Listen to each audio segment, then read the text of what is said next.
right? Same thing, okay? The top layer is for hygiene, right? Because you're using your foot, you know what I mean? So it's like, whatever, my sock could be dirty, and probably will be, you know? Sweaty or whatever. So hygiene, the rest of it's for padding.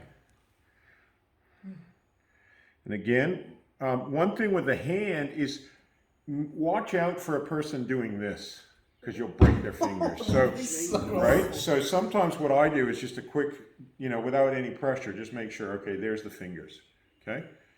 And they're not curled up, okay? So fine. So then I can kind of come in, and again. How's it feeling? It's quite nice. It's just nice. If I want heavier pressure, again, I would tend to use my heel. But it's a bit more precise than the foot because the hand's not as big. And I, again, would use this on people like plumbers, carpenters who have very strong and muscly hands, but unlike a massage therapist, they get thick skin. So you can imagine a carpenter's dealing with wood all the time, they're always getting splinters. Plumbers are dealing with like glue and shit up. Some of the plumbers and carpenters on massage, their skin is so thick, and then their muscles are so tight. So a lot of tradies, like, do you call them tradies in New Zealand? Yeah. Yeah, I used to have to thread brass tube by hand when I was a plumber. Mm-hmm. My skin was thickening like you wouldn't believe. Yeah, that's right. Whereas massage therapists, we can have tight hands and big hands and muscly hands, but our skin's usually soft.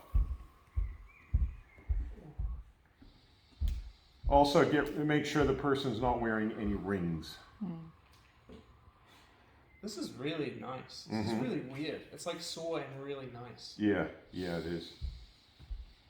It's also a good one to do to your partner or your friends at home if you've been massaging all day and they want a massage and your hands are tired.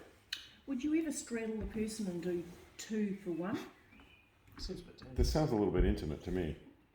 Oh, you mean, yeah, even energetically, I wouldn't want to kind of be straining over, you know. Yep. Yeah, just a bit energetically intimate. Yep. Might be different if it's your partner or something like that. But I'm careful even about sitting on people. You know, some people like get off on the table and they sit on the person. I find that a little bit too intimate. Yeah. All right, so it's nothing complicated. Again, just not much on the fingers. You can, what you can't do that much. It doesn't like, but the main area you're going to work is here and here. And again, this is particularly useful. Well, I have quite big feet, so for me to do this on somebody with tiny hands, it's not precise enough.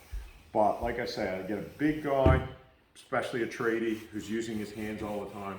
Fantastic before even we get in and use a chopstick or something. We probably still have to do a chopstick on those kind of guys, you know?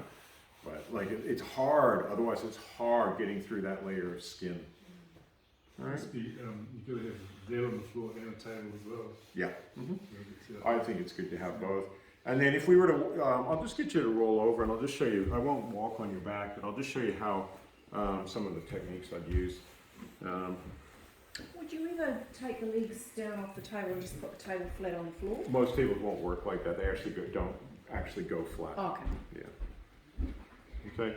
So with him, because he's smaller than me, I would only use 1 foot. Okay. And I could use my heel in his butt. So getting right into here, this is a good one.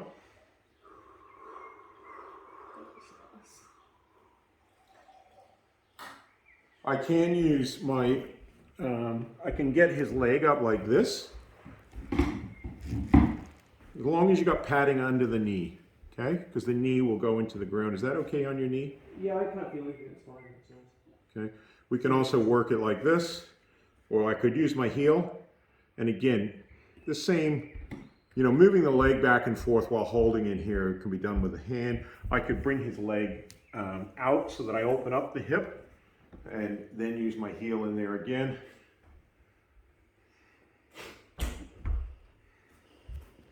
Or like this. Yep, brilliant. That's nice. If he likes it deeper, we just get a bit more vigorous. Often for people to get into my hip, they have to use like, you could use a knee or something like that as well. When I'm walking on the back, if I was to do it with 2 feet, I would have 1 foot here and then the other foot up here. For him being smaller, I could crack his back just with 1 foot. And that way I can... Do you want the arms down? Either way, I'll just get you to take a deep breath. It's not done too strong. I know he's quite tight, so I don't want to go too... That's not really working, but what I can do also is use my toes on that muscle, yeah. Okay? Dig my toes in. Amazing. Yeah. Again, it just gives my hands a rest. You can get... Of course, you got to be a little bit, you know, I'm sort of used to it, so... So are you crunching up your toes? Yeah, I am crunching up my toes. Just to get the precision. So your precision work is done with your toes, just like with your Is it fingers. tickly then? I feel elated. I don't know how to describe it. It's not even sore when you're doing that. Elated. Elated, yeah. A whole new meaning to being a So doormat if then. someone smaller, you would do that technique rather than what you... Like if it's yeah, like if it's a small person working on a big person, this is where you could even use your knees. I have people do this, and again, just make sure you just basically would, like a small person could use their knees and hold him rather than hold the table. Same thing. Make sure you don't. People have a tendency to hook their toes up the person's bum. Yep, into the out breath. Again, for me, that's too. I'm too heavy, and I'm too broad with my knees, so my knees would tend to go onto somebody's rib cage, even if his size, even though he's a reasonably big guy. But I don't use that technique myself. Okay, but I have it used on me a lot. That's mostly about it, except that on a big guy, I've had people when I've had really tight arms, you can actually have the arm out like this. And I'm not really going to do this, but you could just sort of have a towel over here and kind of, you could even get right into here, like that. I'll just put a towel over for hygiene. How's that feel? Not too sore. Not too bad? Okay. You know, you could even... Maybe a 6. Yep.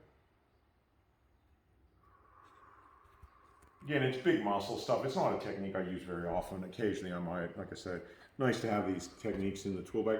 I generally wouldn't do anything significant on the calves. Calves are pretty sensitive. You know, that level of pressure would be the kind of maximum I'd want to use. But yeah, in here you can certainly kind of get in there with a bit more intensity.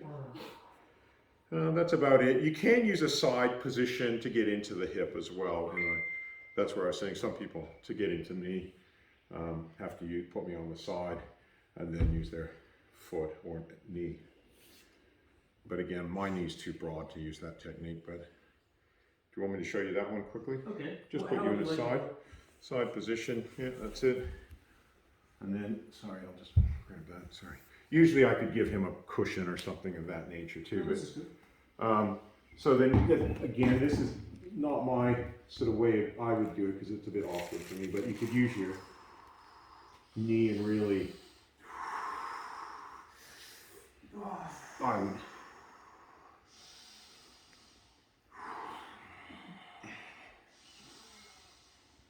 so you can see, you know, like it's nice just to have something like a table or something for your balance, right?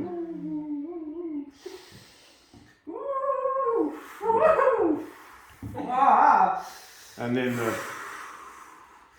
the movement there too. He's quite tight in there.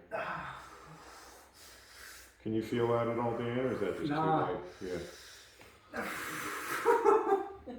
Let's say I work on men. I'm a little bit. My humor's a bit different working on men. Oh, I feel dizzy. Well, we don't want you to breathe like too rapidly. So, but anyway, that's the sort of technique. You could even do like a side twist in there, but you okay? Yeah, good. I feel great. Good. That's the best of the massage I've had. Yeah, that's great. Is it? Yeah. It's wicked, especially when you're stepping on my hands. Yeah. I can't believe how good that feels. Yeah. Yeah. Well, I don't know if we got time for everybody.